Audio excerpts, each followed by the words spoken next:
Every conflict leaves behind two kinds of damage.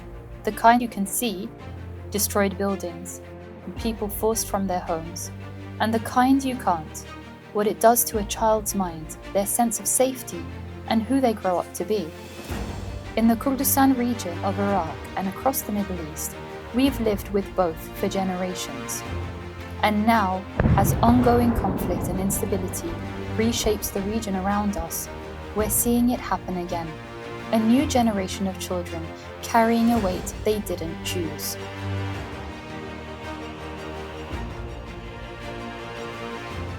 Hi, I'm Sara Rashid, President of Kurdistan Save the Children, and welcome to the first episode of KSC Talks. Dr. Gabor Maté is a retired physician, best-selling author, and one of the world's leading voices on trauma, addiction, and human development. His work has helped millions better understand the connection between trauma, stress, illness, and healing. Hi. Hi there, I'm so sorry to be late. Oh, no worries at all. Thank you for so much for being with us today.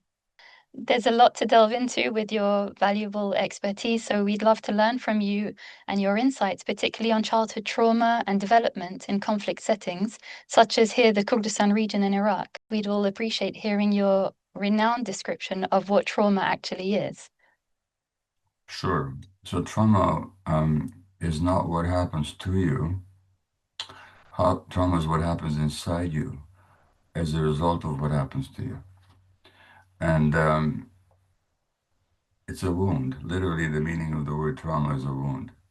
So if I get a blow on the head, that's not the trauma. That's the traumatic event. The trauma is the concussion or the injury that I get. Yeah. So traumas can be obviously physical, like a wound, but it can also be psychological. And trauma, therefore, is a wound that hasn't healed. And so in times of conflict, instability, abuse, stress, people are traumatized, and particularly younger people are traumatized.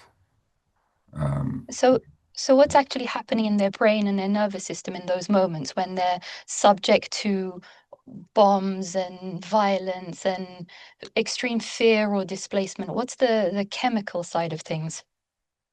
Well, so first of all, stress happens to the body when there's a threat. And stress is not simply a psychological event, it's a physical event. So what happens is there's a whole cascade sequence of events that occur in the body. In response to the emotion of fear, there's a center in the brain called the amygdala, which is the fear center, which then activates other brain centers, and through a whole sequence of events, the body ends up releasing stress hormones from the adrenal gland. And this happens through the brain, various brain centers, and then the nervous system, and then the adrenal gland. And so that adrenaline and cortisol are released in the body. Now, in the short term, adrenaline and cortisol are meant to help us. Adrenaline gives us more energy, more strength, more vigor, more vigilance, more alertness. Cortisol suppresses inflammation and gives us more blood sugar so we can have more energy to fight back or to escape. But in the long term, those same stress hormones interfere with brain development. They suppress immunity. They disorganize the body in all kinds of ways. They ulcerate the intestines. They thin the bones. And when it happens to young children, including already in the womb, it interferes with the healthy development of the brain. So now we see so many conflicts here, not just in this part of the world, but it's been decades, several wars and genocides, and even in the Kurdistan region, multiple generations have lived through repeated waves of conflict and instability. Yeah. And when those survivors of events like the Anfal genocide, they later become parents and they go on to experience new crises, such as ISIS or all the other conflicts that we've recently had. How as a community can we heal, and what's happening if there isn't really a lot of healing going on? What can we expect to see within the behaviors of the community, especially as these children grow up? Well, there was a study, there's a number of studies that have been done. One was done of Palestinian children back in 2004. This is before anybody who thinks that history began on October the 7th, 2023. This study was done in 2004, before Hamas was even in power in Gaza, and they looked at Palestinian children. Many of them had symptoms of post-traumatic stress. They had aggression towards their parents. They had nightmares, fears of death. They wet their beds and so on. There was a study of Syrian children under the impact of war, and in the long term, war and instability actually affected the DNA functioning of these children.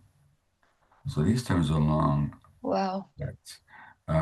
When there is constant threat and lack of protection, people develop a sense of the world as being dangerous and untrustworthy. And they may also develop a sense that only through violence can they protect themselves. Now, the areas that you mentioned, Iraq, Kurdistan, the Yazidi, the Palestinians, Syrians, Lebanese, these have all seen decades of conflict and decades in which the parents couldn't protect the children. Exactly. I mean, even as an NGO, sometimes we struggle because we notice there are trends of normalizing these traumatic events and normalizing these conflicts. So many families have endured so much. Every family has a story. Everyone has a story. And for us, it's sometimes difficult because we can't validate these conditions as being normal, but also it's how these families really cope and continue. So how can we differentiate between functioning and surviving and healthy coping, and what can we do to help those processes? Well, that's a very difficult question, and it's rather facile of me to, living in a relatively safe situation in Canada, to give advice to people that are living under conditions of terrible conflict and threat and ongoing instability. But I'll tell you a story. A lot of Palestinian kids from Gaza with amputations have traveled to, I think it was Kuwait or Qatar, for surgery. And there was a surgeon that was asked how these kids are doing. Are they very traumatized? And the surgeon says, it depends if the mother is there or not. In other words, as long as there's one person that can hold these kids and give them a sense of loving and understanding and safety, they tend to do better. So it's a matter of, can a community, even in the midst of disaster, can they hold the kids? It's very difficult to do so. Now, you take a place like Gaza, where there's tens of thousands of kids that are orphans. And orphan meaning not just they lost their mother and their father, they lost uncles, aunts, and and of course the same thing is true in other areas as well. But it's a matter of, can a community hold each other? Can they be there for each other, even in the midst of all this, these terrible events? It's a question of, so resilience becomes not a question of individual strength, but of communal holding. So to what extent can people maintain a sense of community even amidst utter disaster? And that's a very difficult thing to maintain, but that seems to be the key. So it's really interesting you say that, because, you know, in the Middle East and the Kurdistan region, too, strong family values and close-knit communities exist. And this has always been known within our communities to protect mental well-being. But now we see a lot of social changes are taking place, and these foundations, they appear to be more under pressure, and the trends are changing now. And do you think these changes will negatively contribute to mental health and well-being of these children? And particularly, do you think maybe we will see an increase in mental health challenges or addiction or suicide rates if these family values and community structures, like you mentioned, are at a threat? Well, we've seen that in the West, where there is no immediate threat of conflict and bombings and violence and massive death and dispossession. But we have seen over the decades an erosion of community, of extended family, of a sense of togetherness and connection, and increasing loneliness. And if you look at what's happening in children in the West, you see increasing rates of mental illness, attention problems, behavior problems, self-cutting, eating problems, violence, addiction to the internet and to cell phones and so on. So, and there is a direct correlation between loss of community and the rise of mental illness. If those are trends that are showing up even in traditionally communal society, like amongst the Kurdish people, you expect to see the impact in terms of increasing mental health challenges. It's a shame. And you mentioned some of the behaviors that we could potentially see in the future. And sometimes these behaviors are labeled as being problematic.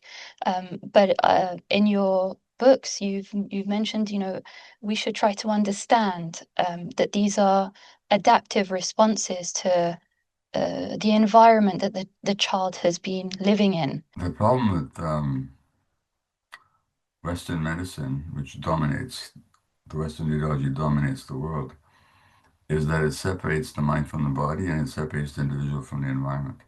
Yeah. So when behavior problems occur in a child, or mental health challenges appear in a child or an adult, we see the problem as some kind of inherent pathology in the individual. But in fact, in science and in reality, human beings are what we may call, and have been called, excuse me, biopsychosocial creatures, which means their biology is inseparable from our psychology, which in turn is inseparable from our social relationships, because we're social creatures. And so that when we see the problems individual and rooted just in the individual person, then we try and fix that by enforcing or encouraging different behaviors, or maybe medicating the person to change their biology. But if we see the problem as biopsychosocial, and then we see that the person's challenges are normal responses to abnormal social circumstances, then we'll try and change the environment for the child and for the family, which is a very different approach altogether. And so, no, the reality is we are not individual isolated creatures. We are biopsychosocial creatures, and therefore it's the environment that we need to be looking at. And of course, to me, that makes more sense. But it's a shame sometimes in this environment that I live and work in, there are a lot of cultural taboos and stigmas associated particularly with psychological support and mental health issues. So as an organization, KSC, we try to raise awareness and do a lot of community outreach on this.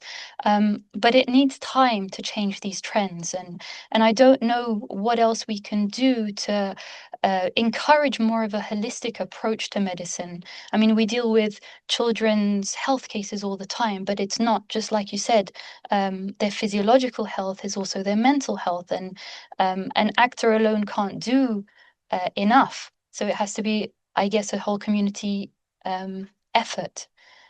Well, unfortunately, it's true what you say, that in the Western world, there's still a stigma around mental illness, and it's still a continuing effort to destigmatize what we call mental illness. In the Asian world and the Arab world and the Muslim world, it's much worse. I'm talking Yeah. about I'm talking about the stigma.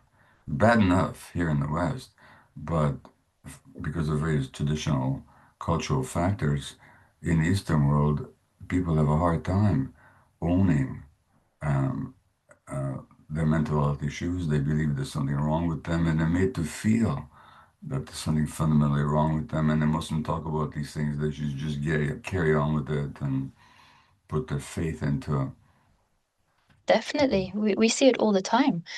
We do a lot of emphasis on psychosocial support programs and awareness.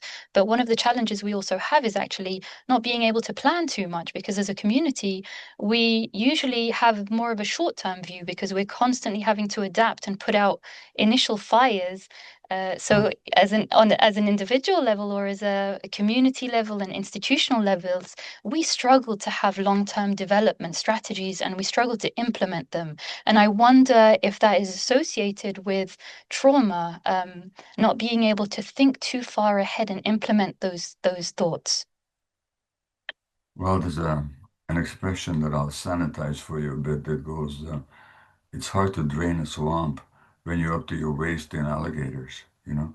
And meaning that when you're up against these constant threats and challenges, it's hard to deal with the larger issues. You're just constantly reacting to one crisis after another.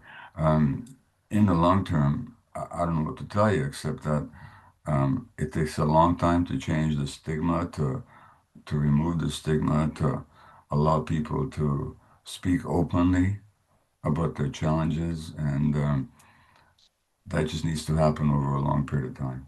And there's no quick solution because even as you deal with one crisis to another, you're also having to deal with the larger issue of can we at least recognize that people's mental health issues, excuse me, are not their fault. They don't represent individual weakness. They don't represent individual pathology, but they reflect social and communal circumstances. And there needs to be open discussion, acceptance, and compassionate treatment. And those are, that's a struggle to achieve that attitude, but you just have to keep doing it. I think we'll try to be as persistent as we can. I mean, even if I look at my own personal experience, I Mhm. wasn't in Iraq during the worst atrocities that many of my generation lived through and witnessed. But I was around 5 or 6 years old when I found a portfolio of photos, and they were photos of children who had been mutilated by the chemical attacks in Halabja. And why we had these photos at home was my parents were dissident exiles, and they had the photos to try to raise awareness in the UK and try to talk about the genocide and advocate for children's rights and Kurdish rights. And I didn't tell them that I had seen these photos at 5, 6 years old. I just remember crying, and I saw these photos and I couldn't help but think, why had this happened to them and not to me? And we were similar ages, and I still have the images in my mind. Every time I see those images again when through my work or when I visit Halabja, and I have the same feelings as I did as a child. And I don't know whether you would call it survivor's guilt or whatever, but I think a lot of people have a lot of solidarity to a lot of things that happen. But I don't know whether that's potentially encouraged my line of work. Well, people talk about survivor's guilt, but I always think it's about something else. Um, because when you think about it rationally, why should you feel guilty? If you survived, you know, you can feel empathy. You Yeah. can you can feel a sense of moral injury. Right now, looking at events in the Middle East, Gaza specifically, but not only Gaza, uh, people have a lot of moral injury, which is what happens. Excuse me, when you're watching something happen that goes against your values and troubles your humanity, and you feel helpless in the face of it. And that's moral injury, and a lot of people are suffering that right now. That's just a human response. Guilt, when you didn't do anything wrong, that's something else. Too. So I always say to people who have survivor's guilt is, if you feel guilt, it's not about what you think it's about. So I don't know your personal history, but here's what I would say. In general, people that feel that kind of guilt, they do feel guilt and they think it's survival's guilt, but actually it's something else. Actually, it's the guilt of the child who sees the parents suffer and feels helpless in the face of the parents suffering. And children tend to make it their fault. Children tend to believe that if something is wrong, it's my fault. So I would suggest in your case that what you call survivor's guilt is actually a transposition of a guilt that you probably had much younger than that because your parents suffered and you were helpless in the face of it. You couldn't make them happy. So you have this sense of guilt. And then when you see these other people suffer, then that same guilt shows up. But I don't think it's about survival. I think it predates it. Does that make sense to I you? think, yeah, that makes a lot of sense to me. And I think a lot of people, feel the same, to be honest. We have a huge community in the diaspora, and we have multiple generations of a lot of pain. And children feel that pain, whether the parents want to show the children or not, they feel it. Exactly.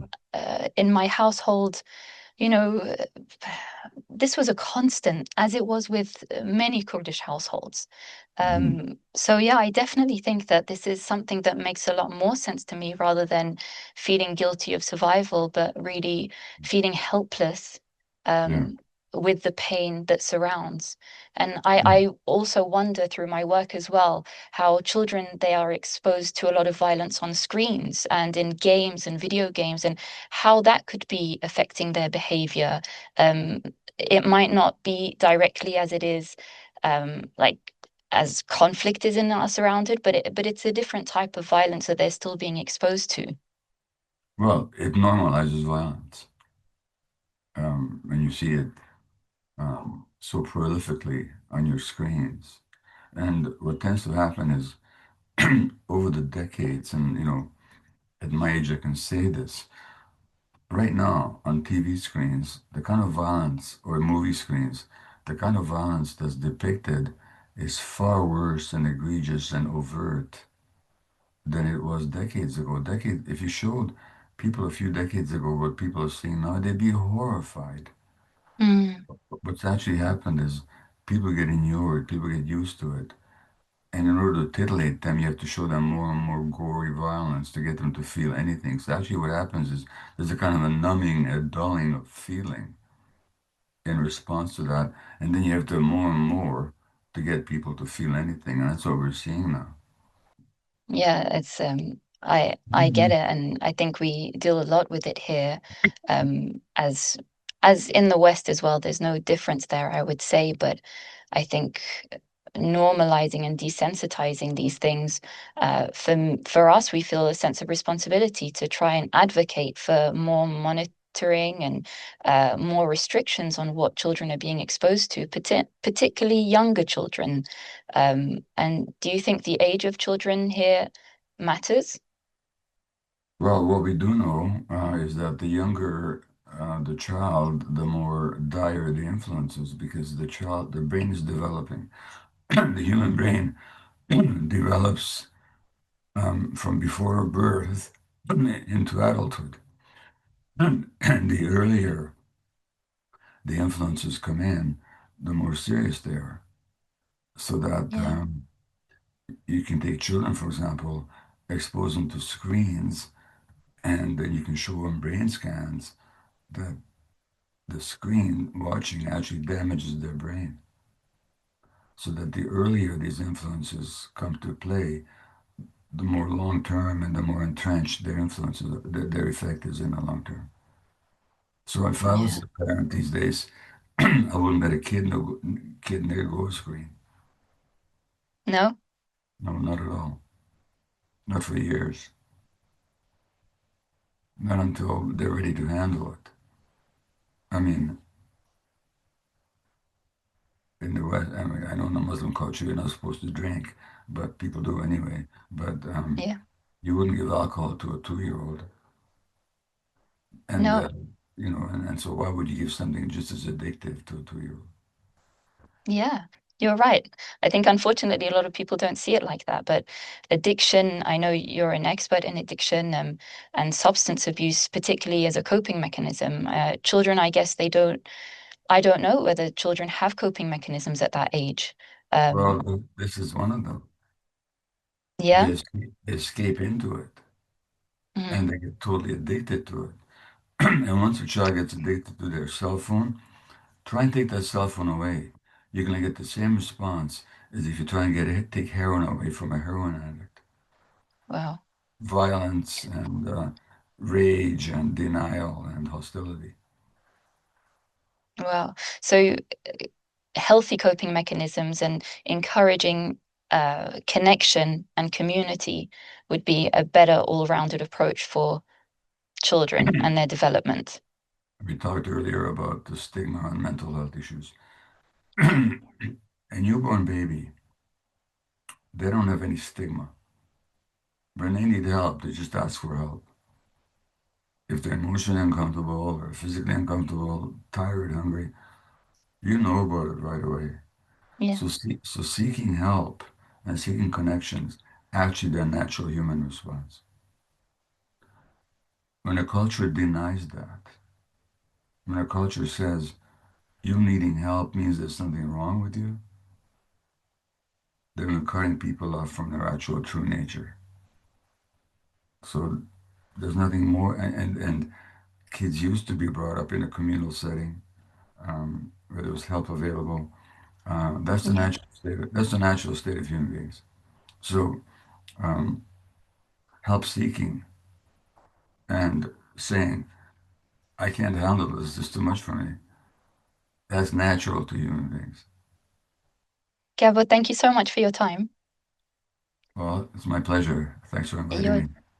No, thank you. Your generosity and for sharing all of your insight with us today. And we really hope that you'll also consider this an open invitation to visit us here in the Kurdistan region.